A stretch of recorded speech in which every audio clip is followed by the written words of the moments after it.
আউযুবিল্লাহি মিনাশ শাইতানির রাজিম বিসমিল্লাহির রহমানির রহিম। সম্মানিত দর্শক শ্রোতা, আসসালামু আলাইকুম। আশা করি মহান আল্লাহর ইচ্ছায় আপনারা সবাই ভালো আছেন। আলহামদুলিল্লাহ, আমিও ভালো আছি। আমি মোহাম্মদ জুয়েল মোল্লা আমার ইউটিউব চ্যানেলের পক্ষ থেকে আপনাদের সবাইকে জানাই আন্তরিক শুভেচ্ছা অভিনন্দন। আজ আমি আপনাদের সামনে একটি অত্যন্ত মূল্যবান এবং গুরুত্বপূর্ণ বিষয়ে আলোচনা নিয়ে উপস্থিত হয়েছি। আজকের আলোচনার বিষয়, গতকালকে সকালে একটা টক শোতে দেখলাম রুমিন ফারহানা এবং তার সঙ্গে দুটো লোক, তাদের নাম জানি না। রুমিন ফারহানা বলছে 30% এদেশে আওয়ামী লীগের সমর্থক, তাদেরকে যদি ভোটে আসতে না দেন এই ভোটগুলো কি করবেন? এই লোকগুলোকে কি বঙ্গোপসাগরে ফেলে দিবেন? খুব চমৎকার প্রশ্ন করেছেন যে তাদের কি বঙ্গোপসাগরে ফেলে দেবেন, বা তাদেরকে নিষিদ্ধ করা হয়েছে, তারা নৌকা প্রতীক নিয়ে যদি ভোটে দাঁড়াতে না পারে তাদের সমর্থকরা তো স্বতন্ত্র প্রার্থী হয়ে ভোটে দাঁড়াবে, তাদেরকে কিভাবে আটকাবেন? দুটোই মূল্যবান প্রশ্ন করেছেন উনি। আমি একটা জিনিস ভেবে পাই না যে বিএনপি এই সমস্ত বিশ্বাদের, রুমিন ফারহানার মতন বিশ্বাদের যে কেন এখনো পর্যন্ত দলে রেখেছে, কেন যে এদেরকে বহিষ্কার করে না। আওয়ামী লীগের দালাল হয়ে, রয়ের এজেন্ট হয়ে বিএনপির ঘাড়ে চেপে বসে আছে, আর বিএনপি তাকিয়ে তাকিয়ে দেখছে। তারপরে আওয়ামী লীগকে ফ্যাসিবাদ বললে, স্বৈরাচার বললেও আবার এদের রাগ হয়। তাহলে তোরা বিএনপি থেকে পদত্যাগ করে আওয়ামী লীগে যোগ দে, বিএনপিতে থাকিস কেন? আওয়ামী লীগ কোনো রাজনৈতিক দল নয়, এটা একটা সন্ত্রাসী দল, এটা একটা নিষিদ্ধ জঙ্গি সংগঠন, এতে কোনো সন্দেহ নাই।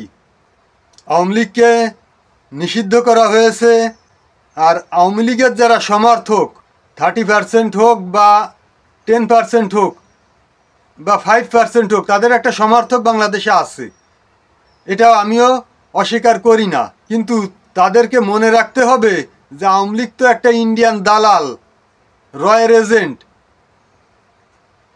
আওয়ামী লীগের সমর্থক মানেই ইন্ডিয়ার সমর্থক, আওয়ামী লীগের সমর্থক মানেই এদেশের, তারা স্বাধীনতার বিশ্বাস করে না, তারা ইন্ডিয়ান আধিপত্যে বিশ্বাসী। এখন তাদের মতামতের মূল্য দিতে হবে, তাদের চাওয়া পাওয়ার মূল্য দিতে হবে। এই রাষ্ট্রের তো এতটা ঠেকা পড়েনি যে তাদের চাওয়া পাওয়া আছে বিধায় আওয়ামী লীগকে ভোটে দাঁড়াতে দিতে হবে। আর রুমিন ফারহানার মতো নষ্ট মহিলাকে আমি জবাব দিতে চাই, প্রশ্ন করতে চাই যে নষ্ট মহিলা, তুই প্রশ্ন করেছিস যে তাদের 30% সমর্থক আছে, তাদের কি বঙ্গোপসাগরে ফেলে দিবেন? তাদের কি ভোটের অধিকার নাই? যে নষ্ট মহিলা, আওয়ামী লীগ যখন 16টা বছর ক্ষমতায় থেকে শেখ হাসিনা তখন তো বিএনপি এবং জামাত জোট একসঙ্গে ছিল, তাদের তো একসঙ্গে মিলে 80%-এর অধিক ভোটার সমর্থক ছিল। তাদেরকে তো ভোট দিতে দেওয়া হয়নি, ভোটে আসতে দেওয়া হয়নি, ভোটের কোনো পরিবেশ করা হয়নি, ভোটের কোনো সুষ্ঠু পরিবেশ সৃষ্টি করা হয়নি, তৈরি করা হয়নি। সেদিন তুই কোথায় ছিলি নষ্ট মহিলা? সেই কথা একবারও কেন বলিস না? সেদিন কি হাসিনা তাদের বঙ্গোপসাগরে ফেলে দিয়েছিল? হাসিনা তো এই দেশের শতভাগ ভোটারদের ভোটের অধিকার নষ্ট করেছে। তৃণমূল পর্যায়ে কোনো চেয়ারম্যানই ভোট হতে দেয়নি, কোনো ইউপি নির্বাচন হতে দেয়নি, উপজেলার ভোট হতে দেয়নি। সেদিন হাসিনা কি এইসব ভোটারদের বঙ্গোপসাগরে ফেলে দিয়েছিল? তারপরে তুই আর একটা প্রশ্ন করেছিস যে সমর্থকরা তো ভোটে দাঁড়াবে, আওয়ামী লীগের নৌকা প্রতীকে না হোক স্বতন্ত্রভাবে অন্য প্রতীকে দাঁড়াবে, তাদেরকে কিভাবে আটকাবেন? এই আর একটা প্রশ্ন করেছিস যে নষ্ট মহিলা। আওয়ামী লীগ তো ইউপি নির্বাচনে ইউনিয়ন কোনো চেয়ারম্যান প্রার্থীকে দাঁড়াতে দেয়নি, এমনকি ওদের নিজেদের দলের কাউকেও দাঁড়াতে দেয়নি। ওরা যাকে সিলেকশন করে দিয়েছে 1 কোটি 2 কোটি 5 কোটি টাকা খেয়ে খেয়ে, যাকে বলেছে যে তুই চেয়ারম্যান, সেই চেয়ারম্যান হয়ে গেছে, কোনো ভোট হয়নি। আমাদের বাগেরহাটে কাড়াপাড়া ইউনিয়নে জামাত ইসলামের এক সমর্থক, সে স্বতন্ত্রভাবে 2021-এ ইউপি নির্বাচন করবে বলে টাকা জমা দিয়েছিল, তাকে টাকা তুলে আনতে বাধ্য করা হয়েছিল। এদেরকে কিভাবে আটকেছিল হাসিনা? তুই আজ প্রশ্ন করিস যে আওয়ামী লীগের যে সমর্থকরা তারা তো ভোটে দাঁড়াবে অন্য প্রতীকে স্বতন্ত্রভাবে, তাদেরকে কিভাবে আটকাবেন? তাহলে এ নষ্ট মহিলা হাসিনা এইসব ইউপি চেয়ারম্যানের নির্বাচনে যাদেরকে অংশ নিতে দেয়নি তাদেরকে কিভাবে আটকেছিল? উপজেলায় যাদেরকে ওরা যাকে সিলেকশন করে দিয়েছে যে তুই চেয়ারম্যান, সে চেয়ারম্যান হয়েছে, এর বাইরে কেউ টাকা জমা পর্যন্ত দিতে পারেনি, তাদেরকে কিভাবে আটকেছিল? ওই নষ্ট মহিলা, তুই আজকে খুঁজে পাস না যে এদেরকে কিভাবে আটকাবেন? এদেরকে আটকানোর তো পথ আছে। কেউ যদি তেঁতুল গাছ লাগায়, সেই তেঁতুল গাছে তো আর সুস্বাদু ফল হবে না, তেঁতুল হবে, এবং সেই তেঁতুল খুব টক, এ কথা সবাই জানে।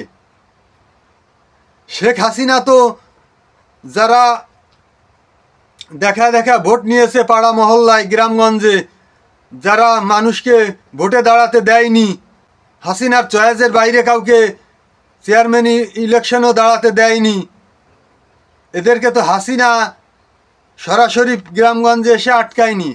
আটকাইছে কারা? দেখা দেখা ভোট নিয়েছে কারা? হাসিনার সমর্থকরা, হাসিনার সমর্থকরা।